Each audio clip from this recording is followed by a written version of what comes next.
তার মানে প্যাসিভ চেনার নিয়ম কিন্তু হচ্ছে B verb plus V three, B verb plus V three, B verb plus V three, কতটা মনে রাখবে কিন্তু।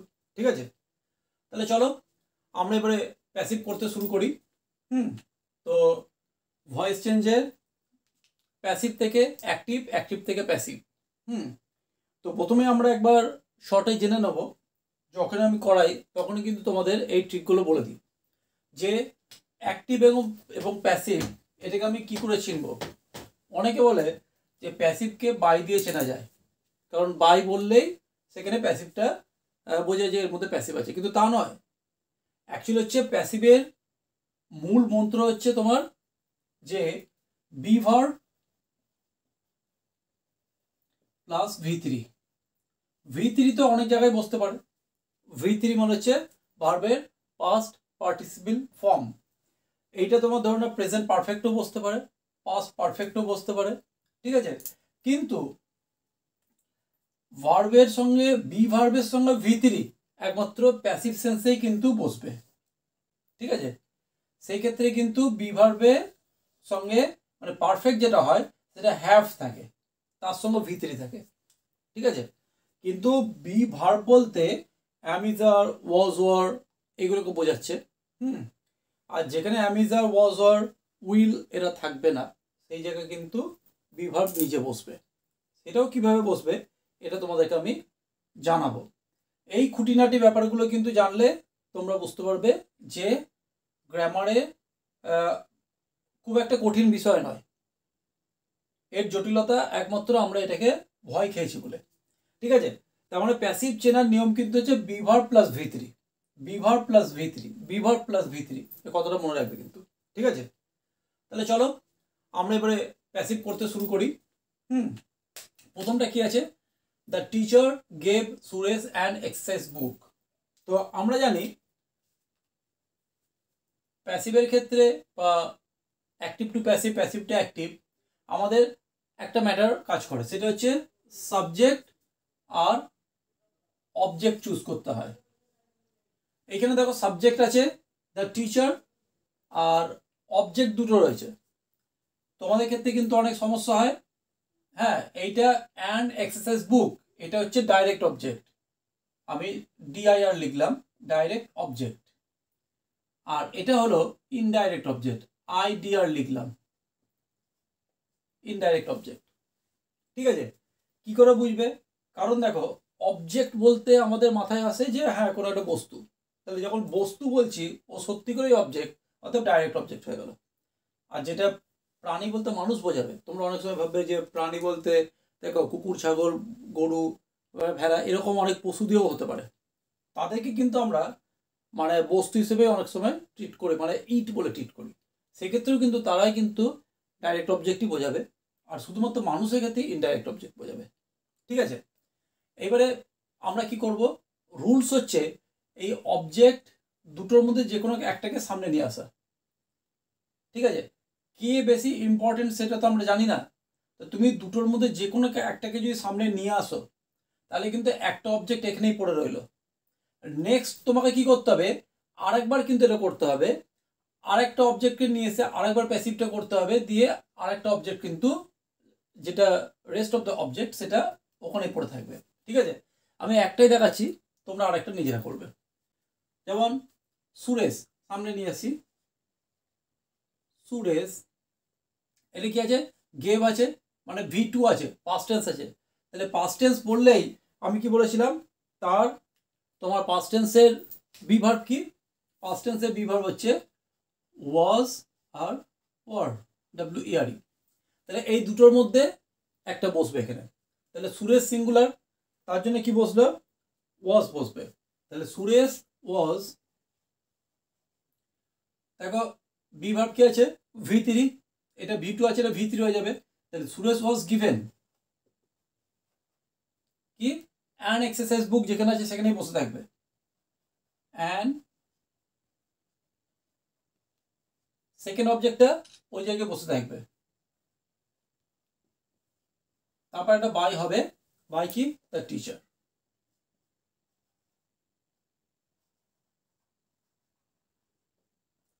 তাহলে বুঝতে পারলে তোমরা।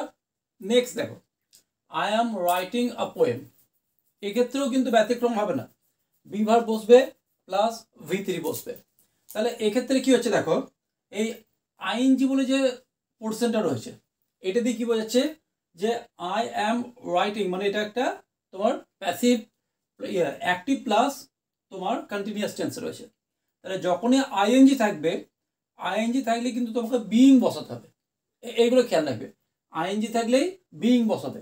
কেন বিইং বসাবে বলছি, দেখো এখানে অবজেক্ট কি, অবজেক্ট হচ্ছে আ পোয়েম, এটা ডাইরেক্ট অবজেক্ট, এখানে ডাইরেক্ট ইনডাইরেক্ট আমাকে ডিফারেন্স করতে হচ্ছে না, কারণ একটাই অবজেক্ট আছে।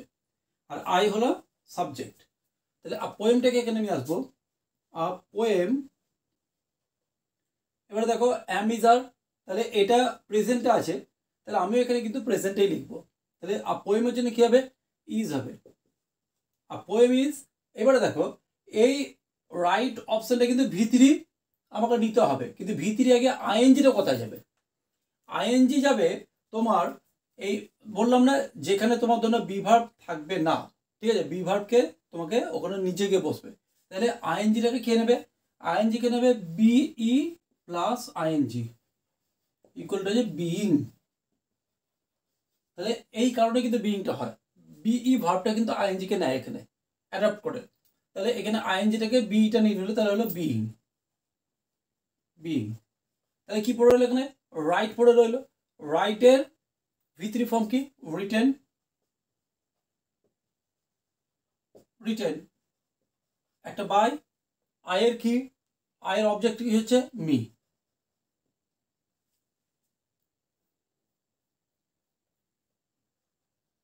ক্লিয়ার, আশা করছি তোমাদের ক্লিয়ার হয়েছে। নেক্সট দেখো কি বলছে, প্লিজ পোস্ট দ্য লেটার। তাহলে এখানে প্লিজ কথাটা দিয়ে একটা, এখান দিয়ে কিন্তু একটা এটা ভার্ব, প্লিজ কথাটা নিজেও ভার্ব, কিন্তু এ তোমাকে কি করছে একটা রিকোয়েস্ট বোঝাচ্ছে।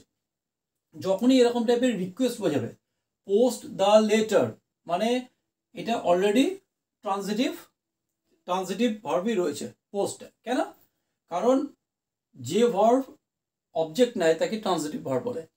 যদি অবজেক্ট না থাকতো তাহলে সেক্ষেত্রে অন্য কথা ভাবা যেত, এখানে অলরেডি অবজেক্ট রয়েছে। তাহলে এক্ষেত্রে কি করবো আমরা, এক্ষেত্রে প্লিজের জায়গায় আমি করবো you are requested, you are requested. তারপর কি আছে, পোস্টে কি আছে, পোস্টে এখানে V1 আছে, তাহলে আমি কি করবো 2 plus V0 to post the letter, পুরোটা যেরকম আছে সেরকম লিখে দেবো, পোস্ট দ্য লেটারটা লিখে দেবো, টু পোস্ট দ্য লেটার। ঠিক আছে, তাহলে আচ্ছা এটা আমি মুছে দিই। এরপর দেখো ঠিক same, shut the door, shut the door. তাহলে দ্য ডোরটা কি অবজেক্ট, এখানে সাবজেক্টে উজ্জ্বল আছে, শাট দ্য ডোর এটা হচ্ছে V1। তাহলে এক্ষেত্রে যেহেতু অবজেক্ট আছে তাহলে এটা আমি ট্রানজিটিভ ভার্ব বলবো, মানে শাটটা হলো ট্রানজিটিভ ভার্ব। তাহলে ট্রানজিটিভ ভার্বে কিন্তু ভয়েস হয়, ইনট্রানজিটিভ ভার্ব বলে তার ভয়েস হয় না, তার কিন্তু প্যাটার্ন আলাদা আছে।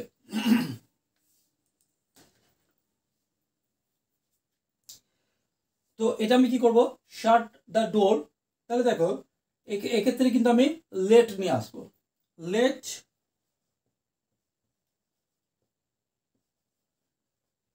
দ্য ডোর, একটা বি ভার্ব এখানে নিজে হবে, কারণ এখানে বি ভার্ব নেই। আমি বলেছি বি ভার্ব যদি না থাকে তাহলে কিন্তু বিই নিজে বি ভার্ব হিসেবে কাজ করবে, এটা গেট ইট।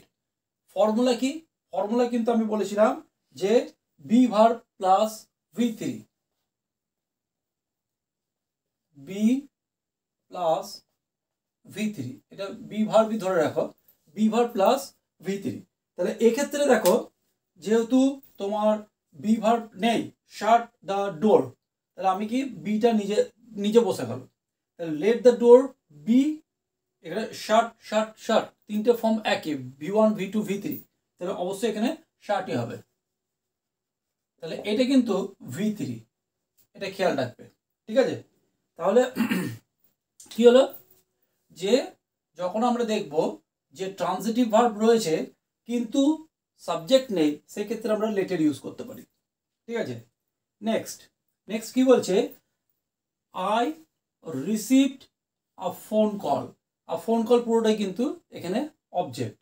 তাহলে রিসিভটা কি আছে, যেহেতু ইডি আছে অতএব এটা V2 ফর্মে রয়েছে। Get it, V2 form. V2 form মানে পাস্ট ফর্ম। পাস্ট ফর্ম মানে দেখো উপরে চলে যাও, আবার ওয়াজ আর ওয়ার্ডের মধ্যে কোনো একটা কিছু বসবে। ঠিক আছে, তাহলে এক্ষেত্রে কি করব, যে এ ফোন কলটা অবজেক্ট, তাহলে অবশ্যই এটা সামনে আসবে যে a phone call, a phone call was হবে ওয়াজ। তাহলে রিসিভটা কি, V3 ফর্মও কিন্তু একই, V2 form V3 form both এক, তাহলে এটা কি হবে, রিসিভডই হয়ে যাবে, received by me.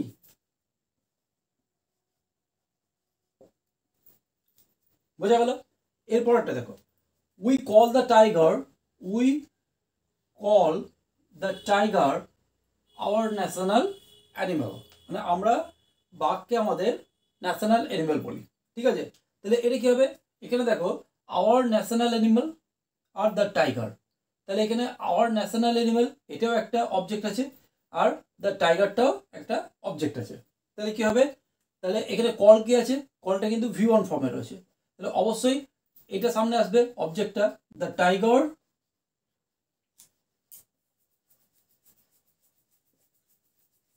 The tiger is. তাহলে দেখো V1 এর V2 V3 হয়ে যাবে কল্ড,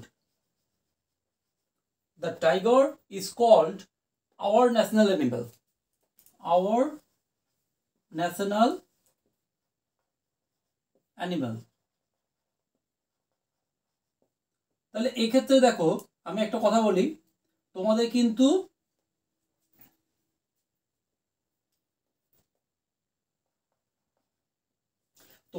এই উইটা এখানে আস হওয়া উচিত ছিল, বাই আস। ঠিক আছে, কিন্তু এখানে বাই আস হবে না, কারণ কি, মানে টাইগারকে কারা বলে, আমরাই বলি, অতএব এটা এখানে ডাবল অ্যাপ্লিকেশন হয়ে যাবে।